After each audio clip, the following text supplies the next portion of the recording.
ከቤት ኪራይ ጋር በተያያዘ መንግስት የሚያደርገውን ቁጥጥርና ቅጣት አጠናክሮ መቀጠሉን ሰምተናል። በዚህም መሰረት የቤት አከራዮች ላይ በተደረገው ክትትል በርካታ ባለይዞታዎች ላይ እርምጃ የተወሰደ ሲሆን የኪራይ ዋጋም እየጨመረ ይገኛል። በሌላ በኩል ደግሞ ካፒታላቸውን 5 ቢሊዮን ብር ያላደረሱ ባንኮች በአስገዳጅነት እንደሚዋሃዱ ተገልጿል። አንዳንድ ባንኮች ውህደት ለመፈጸም ውይይት የጀመሩ ቢሆንም ባለሙያዎች ግን ውህደቱ ተገቢ አይደለም ሲሉ ተችተዋል። ሰላም ቤተሰቦቻችን፣ መረጃዎቹን የት ሀገርና የት ከተማ ሆናችሁ እየተከታተላችሁ እንደምትገኙ በሐሳብ መስጫው ላይ ጻፉልን። አሁን ዝርዝር መረጃዎቹን አንድ በአንድ ወደ እናንተ እናደርሳለን። እስከ መጨረሻው አብራችሁን ቆዩ። ካፒታላቸውን 5 ቢሊዮን ብር ያላደረሱ ባንኮች በአስገዳጅነት እንደሚዋሃዱ ተገለጸ። አንዳንድ ባንኮች ውህደት ለመፈጸም ውይይት የጀመሩ ቢሆንም የኢኮኖሚ ባለሙያዎች ግን ውህደቱ ተገቢ አይደለም ሲሉ ተችተዋል። የኢትዮጵያ ብሔራዊ ባንክ የተከፈለ ካፒታላቸውን 5 ቢሊዮን ብር ማድረስ ያልቻሉ የግል ባንኮችን በአስገዳጅነት እንዲዋሃዱ የሚያደርግ በመሆኑ ባንኮች እንዲዘጋጁ የኢትዮጵያ ብሔራዊ ባንክ ምክትል ገዢ አሳስበዋል። የባንኩ ምክትል ገዢ አቶ ሰለሞን ደስታ እንደተናገሩት ባንኮች በተቀመጠላቸው ጊዜ የተከፈለ ካፒታላቸውን 5 ቢሊዮን ብር ካላደረሱ ብሔራዊ ባንክ በቀጥታ እንዲዋሃዱ አስገዳጅ እርምጃ ይወስዳል። የሚጠበቀውን ካፒታል እንዲያሟሉ እስከ ሰኔ 2018 ድረስ ቀነ ገደብ የተቀመጠ መሆኑን ያመለከቱት ምክትል ገዢው ባንኮችን እባካችሁ ብለን አንለምንም፣ ይህንን ታሳቢ በማድረግ ሊዘጋጁ ይገባል ብለዋል። ወደ ውህደት እንዲገቡ የሚገደዱት ባንኮች ማን ከማን ጋር ይዋሃዳሉ የሚለውም ውሳኔ የሚሰጠው ከብሔራዊ ባንክ እንደሚሆን ጠቁመዋል። በአሁኑ ወቅት በሀገሪቱ ውስጥ እየተንቀሳቀሱ ያሉት 27 የንግድ ባንኮች ያሉ ሲሆን ብሔራዊ ባንክ ባስቀመጠው የጊዜ ገደብ ካፒታላቸውን 5 ቢሊዮን ብር ያላደረሱ ባንኮች በቀሪ ጊዜ ውስጥ ካፒታላቸውን ካላሟሉ በግዴታ ይዋሃዳሉ የሚለው ውሳኔ ላይ ግን አንዳንድ የባንክ ባለሙያዎች አልተስማሙበትም። ብሔራዊ ባንክ በአስገዳጅነት ወስደዋለው ያለው እርምጃ ተገቢ አለመሆኑን ከሚሞግቱት መካከል አንዱ የሆኑት የባንክ የስራ ኃላፊ ባንኮች ባላቸው አቅምና ካፒታል መንቀሳቀስ እንችላለን ካሉ መከልከል የለባቸውም ይላሉ። ብሔራዊ ባንክ ያስቀመጣቸውን የባንክ ስራ ድንጋጌዎችን እስካከበሩ ድረስም ካፒታላችሁ ትንሽ ስለሆነ የግድ ተዋህዶ የሚለው እሳቤ ትክክል አለመሆኑንም ይገልጻሉ።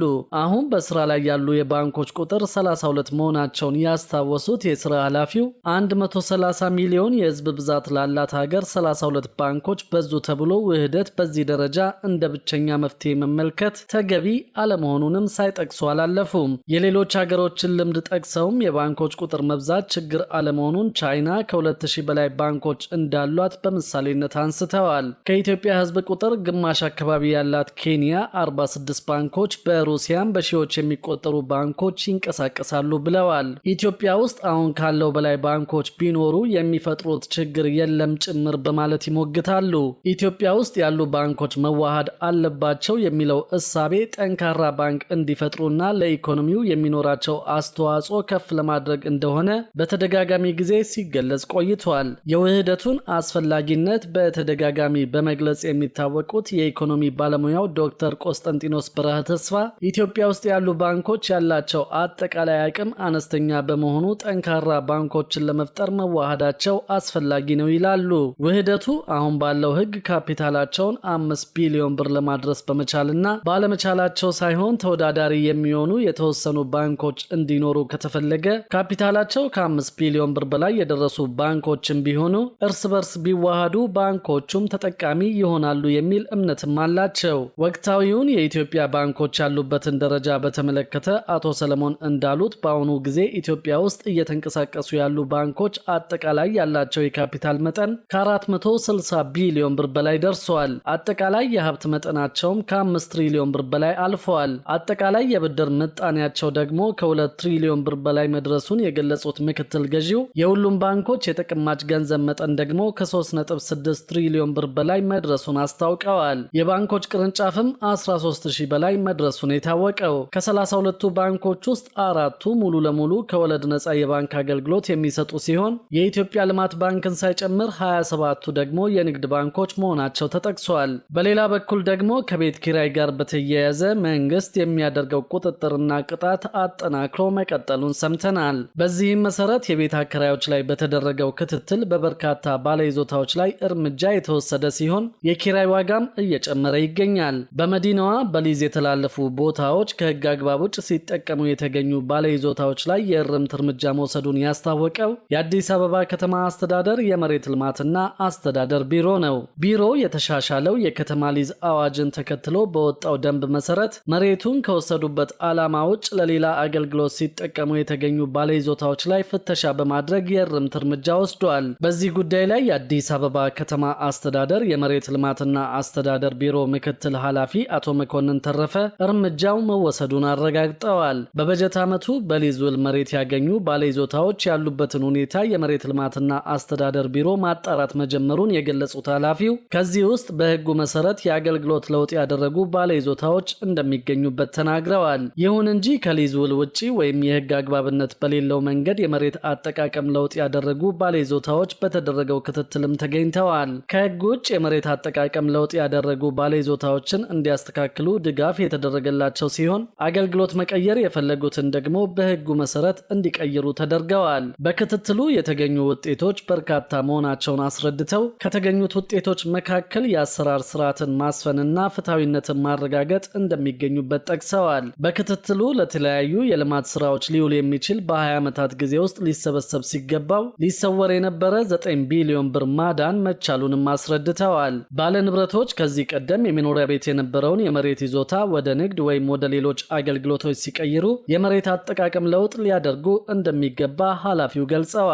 እርምጃዎቹ በአዋጅና በደንብ እንዲሁም ይህንን ደንብ ለማስፈጸም በወጣው መመሪያ የሚደገፉ መሆናቸውንም አስታውቀዋል። የመሬት ልማትና አስተዳደር ቢሮ የመሬት ሊዝ ገቢ የከተማውን አገልግሎት ለማሻሻልና የመሰረተ ልማት ግንባታ ወጪዎችን ለመሸፈን ትልቅ የፋይናንስ ምንጭ መሆኑን በመገንዘብ የተሰጠውን ገቢ የመሰብሰብ አቅም ማሳደጉን ነው የተናገረው። በዚህም መሰረት ከመስከረም 8 ቀን 2018 ዓ.ም ጀምሮ ባከናወነው የንቅናቄ ስራ ከ5000 በላይ የሊዝ ባለይዞታዎች ብቻ ከ1.6 ቢሊዮን ብር በላይ የሊዝ ገቢ መሰብሰብ ተችሏል። ባለፉት ጥቂት ሳምንታት ውስጥ ብቻ በየቀኑ በአማካይ 63.4 ሚሊዮን ብር መሰብሰብ ስለመቻሉ ተገልጿል። አብዛኛው ገቢ የተሰበሰበው ደግሞ የሊዝ ውላቸውን ከቀየሩ አከራዮች መሆኑን ነው የተመለከትነው መረጃ የሚያሳየው። ቢሮ የሊዝ ገቢና የግንባታ ክትትልን አስመልክቶ ከስትራቴጂክ አመራሮች ከቅርንጫፍ ጽሕፈት ቤት ኃላፊዎችና ከዘርፉ ዳይሬክተሮች ጋር ባደረገው ውይይት የሊዝ ገቢ መሰብሰብ ለመሰረተ ልማት ግንባታ የገንዘብ ምንጭ ከመሆን ባሻገር ፍትሐዊ የሀብት ክፍፍልን ለመደገፍና የሕዝብን ተጠቃሚነት ለማረጋገጥ እንደሚረዳ ገልጸዋል። የሊዝ ክፍያ ግዴታዎች መሬት በታለመለት ዓላማ ላይ ብቻ እንዲውል በማድረግ የመሬት አጠቃቀምን ለመቆጣጠር ያስችላልም ተብሏል።